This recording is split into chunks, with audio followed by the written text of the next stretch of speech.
নমস্কাৰ বন্ধুসকল, কি খবৰ? আপোনালোকৰ খবৰটো ভাল? মোৰো ভাল বাৰু। আজি ৰাতিপুৱা একদম ষ্টাৰ্ট কৰিছোঁ এটি ব্লগ লৈ। ভাবিছোঁ আপোনালোকক দেখুৱাওঁ। এইটো হৈছে আমাৰ কলেজৰ ৰাস্তা। তো আজি আহিছোঁ ফ্ৰেণ্ড বৰভেটিলৈ। আপোনাৰ পশ্চিম যোৰহাটত অৱস্থিত বৰভেটি যোৰহাটৰ পৰা প্ৰায় 8 কিলোমিটাৰমান হ'ব। 8 কিলোমিটাৰমানৰ পাছত এই চাৰিঙীয়া পাই চাৰিঙীয়াতে সোমাব লাগিব। এনেকৈ সময় আহি থাকিব, সোমাই আহি পাবহি বৰভেটি নামঘৰ। এই ফ্ৰেণ্ড দেলডি পাব্লিক স্কুল বৰভেটিলৈ আহি থাকোঁতে ৰাস্তাৰ ছাইডতে আপোনালোকে দেখিবলৈ পাব দেলডি পাব্লিক স্কুল। তো গাইজ, যিটো গৰম আজি বহুত বেয়া গৰম দিছে। বৰষুণ যিটো দেখিছে কি হ'ল। তো এই পাব হৈছোঁ আৰু সৈয়া দেখিছে এই পথাৰ আছে, পথাৰৰ সিটো মূৰতে আছে বৰভেটি। তো গাইজ আহক। গৰম মানে কি ক'ম, বৰ বেয়া দিছে, কিন্তু উপায় নাই, আহিছোঁ আপোনালোকৰ কাৰণে ভিডিঅ'টো ভাবিছোঁ দেখুৱাওঁ। বৰভেটিলৈ এয়া গেটৰ তলদি সোমাইছোঁ। এয়া দেখিছে আপোনালোকে মালৌ পথাৰ। মালৌ পথাৰতে আছে আমাৰ এয়া শ্ৰী শ্ৰী অষ্টভুজদেৱৰ বৰভেটি।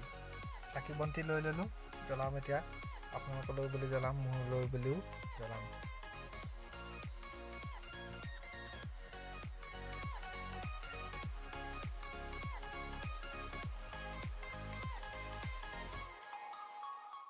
বন্ধুসকল, ফাইনেলি আহি পাই গৈছোঁ। এই আপোনালোকে দেখিবলৈ পাইছে বৰভেটি বৰনামঘৰ। গতিকে আমাৰ ইয়াতে আইতা এগৰাকী আছে। নমস্কাৰ, মোৰ নাম অমিয়া হাজৰিকা। হয়, মই ৰাতিপুৱাৰ পৰা গধূলিলৈ নামঘৰ চাফ চিকুণ কৰি ফুৰোঁ।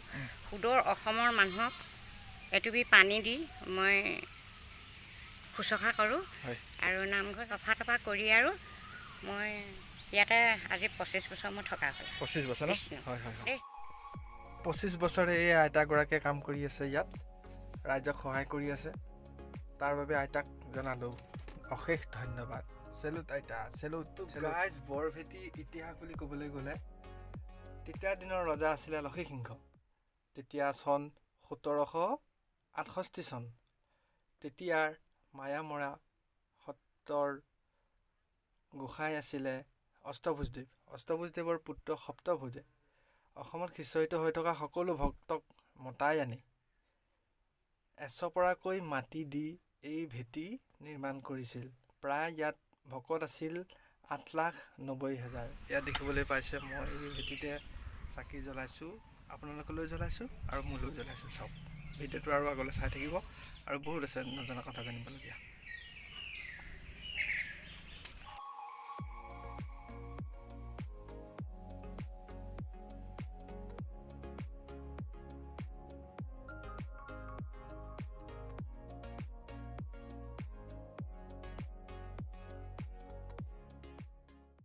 তো এয়া দেখি আছে আপোনালোকে, এয়া বৰনামঘৰ বৰনামঘৰৰ মতে দেখুৱালোঁ। আৰু এজন মানুহ আমি লগ পাইছোঁ। এইজন মানুহ ওতঃপ্ৰোতভাৱে জড়িত হৈ আছে। কওকচোন আপুনি দৰাখনত। মোৰ নাম কিৰণ দাস। অঁ, মই এই অনুষ্ঠানভাগীৰ লগত ওতঃপ্ৰোতভাৱে জড়িত। হয় হয়। মই হ'লোঁ এই বৰভেটি চকীদাৰ। মই ৰাতিপুৱা 5 বজাতে আহি নামঘৰৰ দৰ্জা খোলা কাম আৰু খটখটি বাট চোৱালৈকে বুলি ইত্যাদি ঝাৰু দিওঁ। ছাগলী সোমাই অনিষ্ট কৰে, ছাগলী খেদোঁ, মেচিন মাৰোঁ, আৰু এই ৰাইজ আহিলে ভোজ ভাত খোৱা, বাচন বৰ্তন যোগাৰ ধৰোঁ। সকলো ফুল দায়িত্ব মোৰ। মই এই ৰাইজক সেৱা কৰি আছোঁ এতিয়া বৰ্তমান আজি 7 বছৰ। হয়, আজি 7 বছৰ ন? 7 বছৰ। ধন্যবাদ জনাইছোঁ এই মানুহজনক, আৰু এই চেগতে ধন্যবাদ জনাইছোঁ বৰভেটি পৰিচালনা কমিটিলৈ। এই ভেটি ইয়াত নলগোৱা উৎসৱ পালন কৰা হয়। শুনকচোন মানুহজনৰ মুখেৰে। আঘোণৰ প্ৰথম সপ্তাহ দেওবাৰটোত, দেওবাৰ দিনা। হয় হয়। সেইটোত আমাৰ ৰাইজে ন লগায় আৰু নতুন ধানৰ চাউল মুঠি উলিয়াই প্ৰথম জয়ে জয়তে এই অষ্টভুজৰ ঠাইতে 9 মুঠি লগায়। সকলোৱে সেৱা লয়। তাৰপিছতে নিজৰ দেহাটোত পচা শৰীৰটোত খাদ্য সামগ্ৰী সকলোৱে ঘৰে ঘৰে খায়। বন্ধুসকল, এই গছজোপাতে আগতে গামোচা বান্ধিছিলে, হয়তো বহুতে প্ৰত্যক্ষ কৰিছে। গতিকে এয়া চাওক, এয়া এই গামোচাখন এতিয়া তেওঁলোকৰ কৰ্তৃপক্ষই বান্ধিবলৈ হাক দিছে। এয়া ইয়াত লিখি দিছে, এখন চাওক। এখন ন'টিছ মাৰিছে বৰবেটী পৰিচালনা কমিটিয়ে। গতিকে সেইখিনি নিয়ম আমি বান্ধি চলাটো আমাৰ কৰ্তব্য। গতিকে আহক, আপোনালোক এবাৰ আহক বৰবেটী, চাই যাওক, বহুত ধুনীয়া।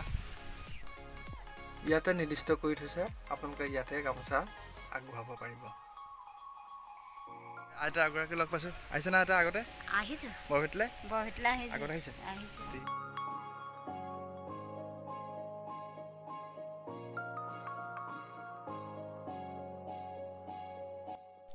এয়া আপোনালোকে দেখিছে বৰবেটীৰ বিভিন্ন স্থানৰ পৰা বৰবেটীলৈ আহে এগছি চাকি জ্বলাবলৈ, ভগৱানৰ ওচৰত আশীৰ্বাদ বিচাৰিবলৈ।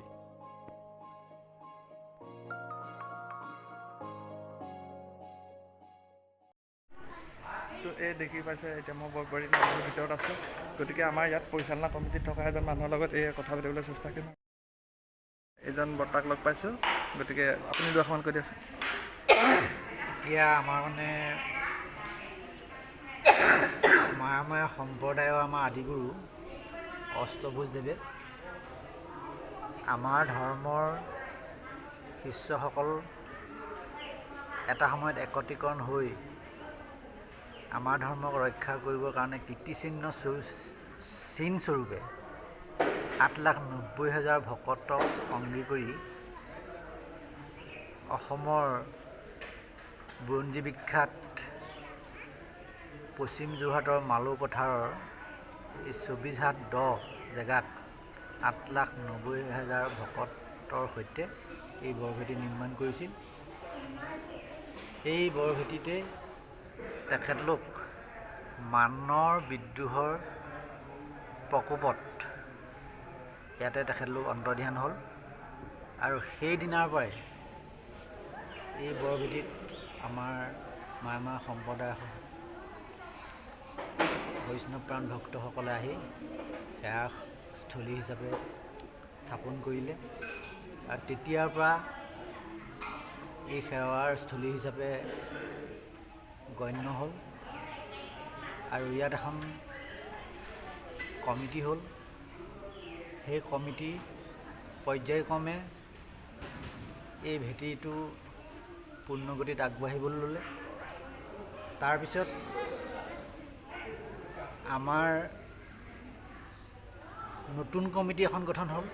সেই নতুন কমিটি পূৰ্ণকান্ত বৰাদেৱৰ নেতৃত্বত এখন বলিষ্ঠ কমিটি গঠন কৰিলে। তেখেতৰ নেতৃত্বতে আজি বৰভেটিত অষ্টভুজদেৱৰ নিৰ্মিত বৰভেটি বিশ্ব দৰবাৰত প্ৰতিষ্ঠিত হ'বলৈ সম্ভৱ হৈছে। এই বৰভেটিতে যিটো নলগা উৎসৱ হয়, কেতিয়া হয় বাৰু আপুনি কৈ দিয়কচোন, অকণমান আমাৰ ৰাইজক জনাই দিয়ক। নলগোৱা উৎসৱটো আমাৰ আঘোণ মাহৰ প্ৰথম দেওবাৰটোত এই নলগোৱা উৎসৱটো হয়। এই নলগোৱা উৎসৱ ভাগিলে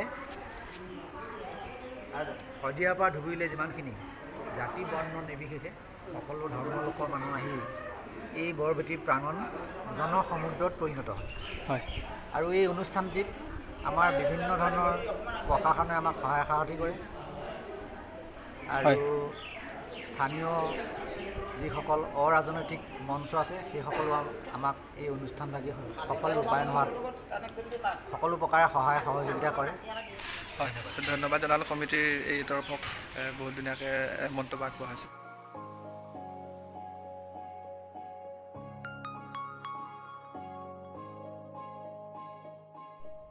তো গাইজ, ভিডিঅ'টো আজিলৈ ইমানেই আছিলে। আপোনালোকে এবাৰ আহিব বৰভেটি চাবহি, যোৰহাট আহিলে নিশ্চয় আহিব, আৰু লগ পাম বেলেগ এটি ভিডিঅ'ত। তো ফ্ৰেণ্ড, ওলাই আহিলোঁ।